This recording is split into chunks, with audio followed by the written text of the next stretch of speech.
आज जिस पर्सनालिटी की हम बात करेंगे, इन्होंने टीवी से फिल्मों तक का सफर तय किया है। लेकिन जब ये टीवी से फिल्मों में जा रहे थे तब इन्हें लोगों ने कहा था कि टीवी एक्टर्स का फिल्मों में कुछ नहीं हो सकता। इन्होंने लोगों की उस सोच को बदलने पर मजबूर कर दिया।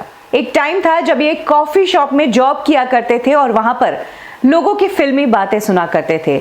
आज ये खुद फिल्मों में काम कर रहे हैं। इन्हें ना कहीं पेप स्पॉट करते हैं, ना ये किसी पार्टी में नजर आते हैं। इनफैक्ट जिन अवार्ड फंक्शंस में इन्हें नॉमिनेट किया जाता है वहां से तक इन्हें इनवाइट नहीं आता है। लेकिन जहां अच्छे एक्टर की जरूरत होती है वहां से इन्हें बुलावा जरूर आ जाता है। बात करेंगे दिल धड़कने दो, छपाक और मिर्जापुर फेम विक्रांत मैसी की। विक्रांत मैसी की लाइफ से जुड़ी वो बातें मैं आपको बताऊंगी जो आपने शायद ही सुनी होंगी।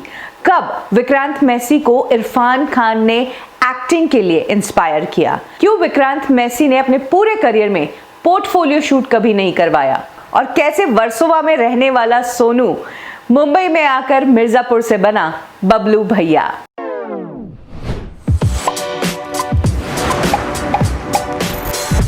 विक्रांत मैसी को लेकर कई लोगों की यह धारणा है कि वो नॉर्थ से आए हैं और मुंबई में आकर उन्होंने स्ट्रगल किया है। But to your surprise Vikrant Massey Mumbai से ही है। मुंबई के वर्सोवा इलाके में वो पले बड़े हैं। विक्रांत मैसी का घर का नाम सोनू था। उनके मोहल्ले में वर्सोवा एरिया में विक्रांत मैसी को सोनू नाम से ही जानते हैं। किसे पता था कि आज वर्सोवा की गलियों में रहने वाला ये सोनू आगे चलकर मिर्जापुर की गलियों का बबलू बनेगा। उनके पिता का नाम है जॉली और मॉम का नाम है मीना मैसी। विक्रांत के पिता 9 to 5 की जॉब किया करते थे। एक लिमिटेड सैलरी में विक्रांत और उनकी फैमिली ने अपना गुजारा किया है। इनफैक्ट विक्रांत ने कई बार बताया है कि उनके पिता की सैलरी महीने के 15 दिन में ही खत्म हो जाया करती थी और आखिर तक तो उधार लेने की स्थिति आ जाती थी। कुछ इस तरह के टफ सिचुएशंस में विक्रांत मैसी ने अपना बचपन गुजारा है। विक्रांत मैसी का एक बड़ा भाई भी है। जहां पर वर्सोवा में विक्रांत मैसी रहा करते थे वहां पर अक्सर उनकी बिल्डिंग के सामने एक आदमी झोला लटका कर आता था और बहुत देर तक वो वहीं बैठता था। आगे जाकर पता चला कि वो आदमी इरफान खान है और तब उनके स्ट्रगल के डेज थे जब उनके पास काम नहीं होता था, उन्हें टाइम स्पेंड करना होता था। तो इरफान खान साहब विक्रांत मैसी के घर के सामने एक गार्डन है जहां पर आकर घंटों बैठा करते थे। बाद में जब मकबूल फिल्म में उन्होंने इरफान खान साहब को देखा तो उससे वो एक्टिंग में आने के लिए काफी इंस्पायर हुए।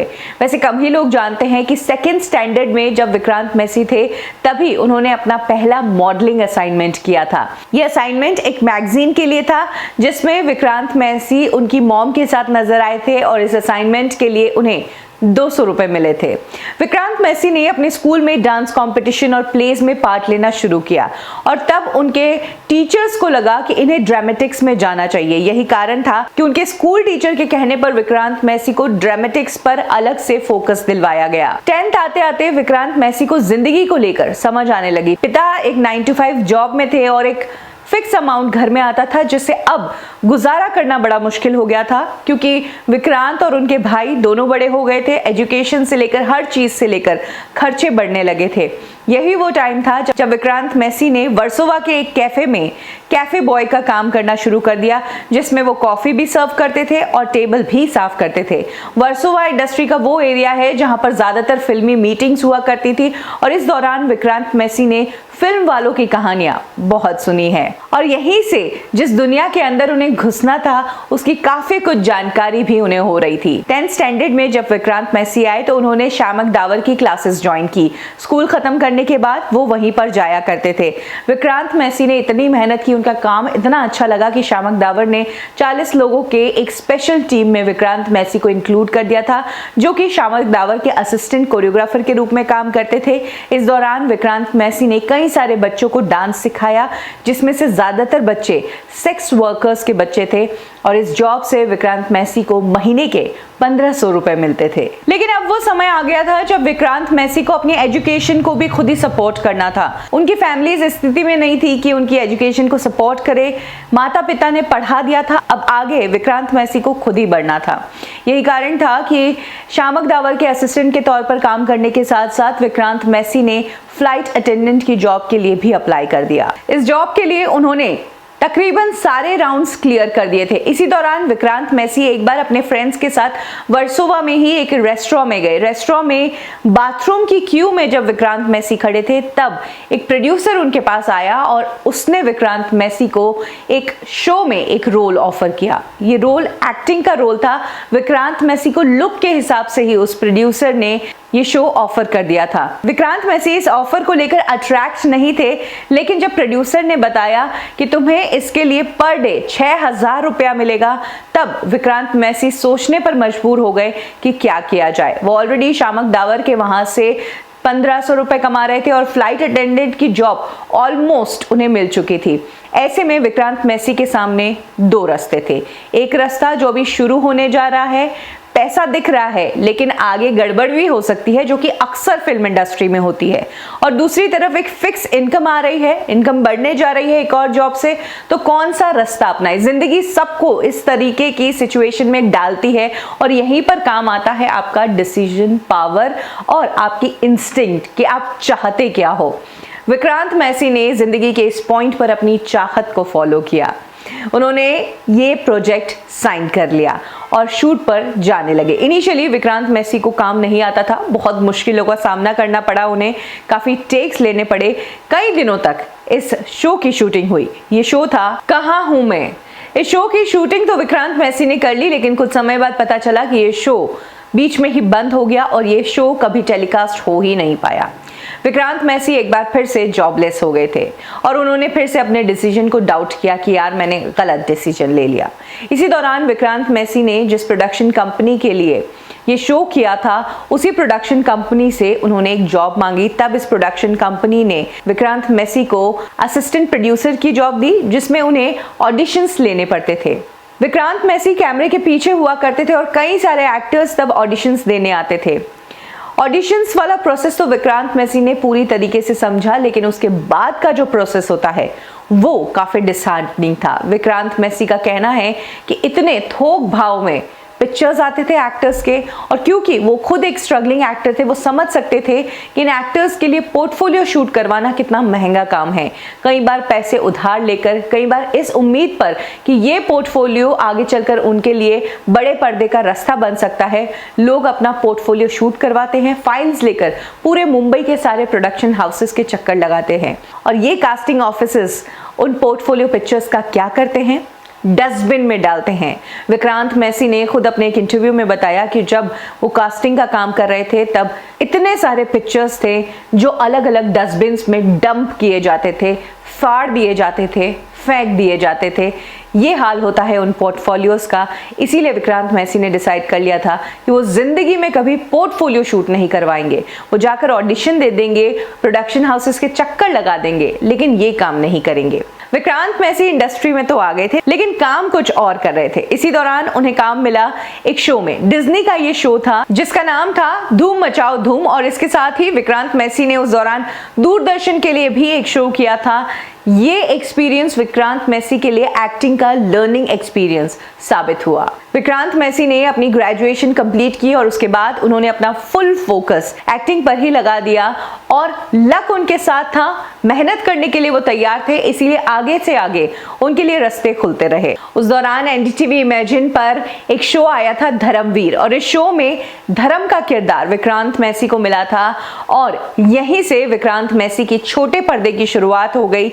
ये शो काफी पॉपुलर हुआ और लोगों ने विक्रांत मैसी को बहुत पसंद किया। इसी दौरान टीवी सीरियल बालिका वधू में विक्रांत मैसी की एंट्री हुई। ये एंट्री गेस्ट अपीयरेंस के तौर पर थी। 2 महीने का ही रोल था, उसके बाद ये रोल खत्म होने वाला था, लेकिन विक्रांत मैसी को लोगों ने इतना पसंद किया कि जिस रोल के लिए उन्हें 2 महीनों के लिए सिलेक्ट किया था, वो रोल अगले 2 सालों तक विक्रांत मैसी निभाते रहे। इसके बाद उन्होंने किया बाबा ऐसो वर ढूंढो, यानी कि टीवी में Vikrant Massey one of the busiest actor थे।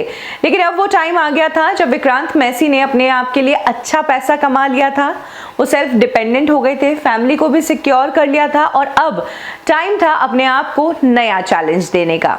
क्योंकि टीवी का काम काफी टीडियस होता है, आपके रेगुलर शूट्स होते हैं, कई बार ऐसा भी होता है कि 4 दिनों तक कंटिन्यूअसली आपके शूट है। हो सकता है कि आपको रात को सोने को भी नहीं मिले, हर रोज आपको घंटों ट्रैवल करके शूट पर जाना पड़ता है, यानी कि आपको ब्रेक नहीं मिलता है। यही कारण था कि इस टीवी को कर करके विक्रांत मैसी काफी थक गए थे और एक जैसे किरदार थे तब सेम किरदार लिखे जा रहे थे। तब विक्रांत मैसी ने डिसाइड किया कि वो अब फिल्मों का रुख करेंगे। ये एक नया चैलेंज था, नए सिरे से मेहनत करनी थी, फिर से ऑडिशंस देने थे और घंटों इंतजार करना था लाइन में। हालांकि तब तक विक्रांत मैसी नोन चेहरा हो गए थे तो उन्हें ऑडिशंस के लिए इतना ज्यादा वेट नहीं करना पड़ा, लेकिन फिर भी काम बहुत टफ था। और तब उन्हें पता चला कि लुटेरा फिल्म के लिए एक सपोर्टिंग एक्टर के लिए ऑडिशंस हो रहे हैं। विक्रांत मैसी भी वो ऑडिशन देने गए और तब विक्रमादित्य मोटवाने ने उनको रिजेक्ट कर दिया था। उनकी जगह किसी और एक्टर को ले लिया गया था, लेकिन एंड मोमेंट पर वो एक्टर मुकर गया। तब फाइनली फिल्म के स्टार्ट होने से 20 दिनों पहले विक्रांत मैसी को कॉल करके बुलाया गया और इस तरीके से रणवीर सिंह के साथ विक्रांत मैसी फिल्म लुटेरा में नजर आए देवदास के रोल में। 2015 में एक बार फिर से विक्रांत मैसी नजर आए फिल्म दिल धड़कने दो में। वो एक रईसजादे का किरदार निभा रहे थे, राणा उनका नाम था और सपोर्टिंग किरदार विक्रांत मैसी का इस फिल्म में था। हालांकि ये फिल्म मल्टी स्टार कास्ट थी, लेकिन इन बड़े सितारों के बीच विक्रांत मैसी ने अपनी परफॉर्मेंस को बराबर नोटिस करवाया। इसके बाद विक्रांत मैसी की मुलाकात हुई अलंकृता श्रीवास्तव से, जो उस दौरान एक वुमेन ओरिएंटेड फिल्म बना रही थी लिपस्टिक अंडर माय बुर्खा। अलंकृता की इंडस्ट्री में काफी अच्छी पहचान थी। उसी दौरान कोनकना सेन शर्मा एक और फिल्म पर काम कर रही थी और वो अपनी फिल्म के किरदार के लिए एक बेहतरीन एक्टर को ढूंढ रही थी। तब अलंकृता ने कोनकना को विक्रांत का नाम सुझाया और इस तरीके से विक्रांत की एंट्री हुई अवार्ड विनिंग फिल्म फेस्टिवल्स में दिखाई जाने वाली फिल्म द डेथ इन गंज में।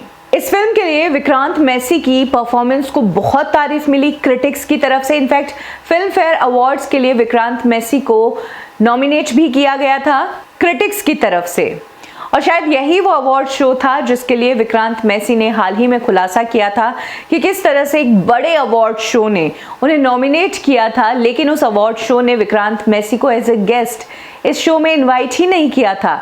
यानी कि विक्रांत मैसी इतने बेहतरीन एक्टर थे, वो प्रूव कर चुके थे अपना लोहा, उसके बावजूद इंडस्ट्री के इस सर्कल ने उन्हें रिजेक्ट कर दिया। इस सर्कल में उन्हें शामिल ही नहीं किया गया। शायद इसके पीछे कारण था कि विक्रांत मैसी टीवी से फिल्मों में आए थे, पब्लिक ने एक्सेप्ट कर लिया था, विक्रांत मैसी ने अपनी एक्टिंग का लोहा मनवा लिया था, लेकिन इंडस्ट्री के सो कॉल्ड एलीट क्लास ने अभी तक विक्रांत मैसी को अपने सर्कल में शामिल नहीं किया था।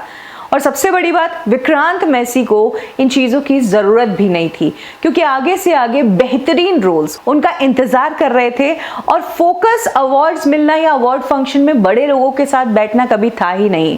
फोकस था अच्छा काम करना, अच्छे किरदार करना, टीवी से फिल्मों में आना और अपने लिए अलग जगह बनाना, जो धीरे धीरे विक्रांत मैसी बना चुके थे। और कुछ ही दिनों बाद विक्रांत मैसी को मिला अपना सबसे बड़ा ब्रेक। दीपिका पादुकोण, जो कि इंडस्ट्री की तब हाईएस्ट पेड एक्टर थी, वो अपनी फिल्म प्रोड्यूस करने जा रही थी। छपाक नाम की ये फिल्म बन रही थी।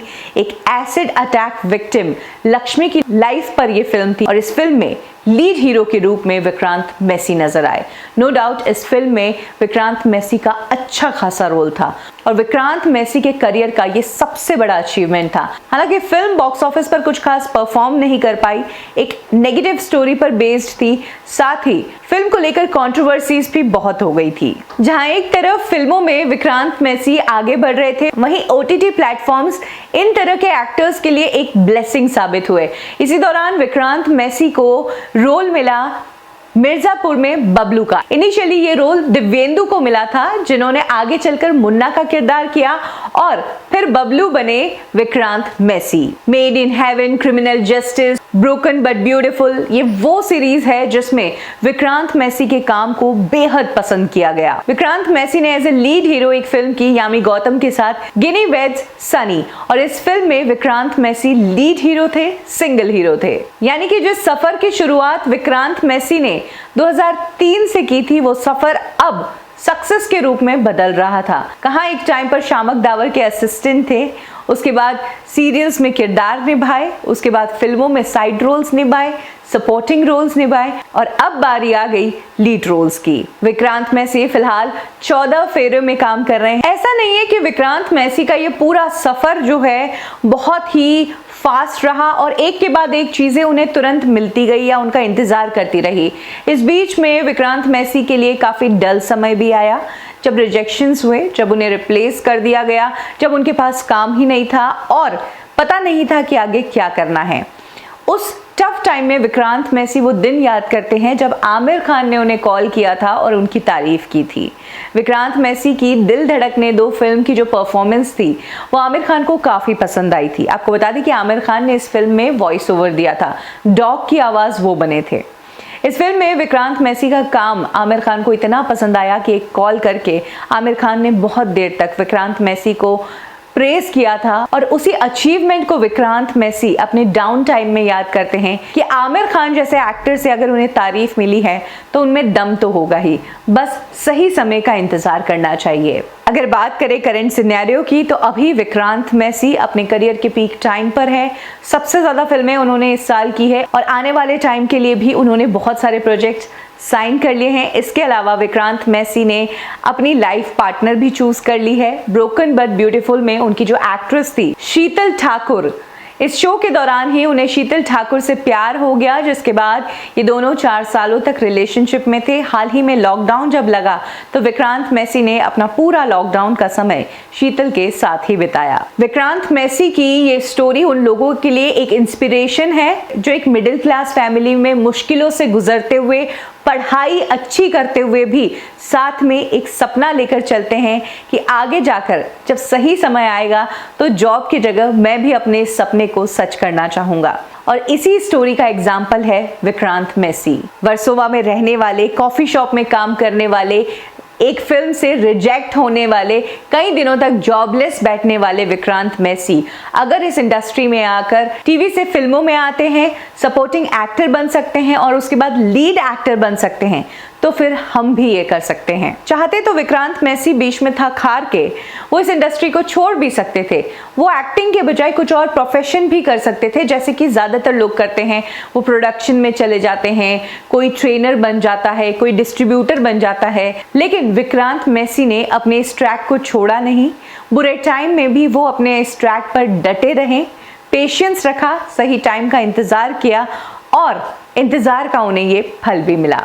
विक्रांत मैसी, दिव्येंदु इंडस्ट्री के ये वो एक्टर्स हैं जो बहुत काबिल है, लेकिन धीरे धीरे आगे बढ़ रहे हैं और जिस तरह का कंटेंट में अब बदलाव आ रहा है इंडस्ट्री में, उसको देखकर ऐसे लगता है कि इन एक्टर्स के करियर के साथ जस्टिस ज़रूर होगा और इनके टैलेंट को पूरी तरीके से दिखाने के लिए अच्छे रोल्स ज़रूर लिखे जाएंगे। कब, क्यों और कैसे में अभी के लिए बस इतना ही। विक्रांत मैसी का कौन सा किरदार आपको बहुत पसंद आता है, कमेंट सेक्शन में ज़रूर शेयर करें। फिर मिलेंगे एक और स्टोरी के साथ।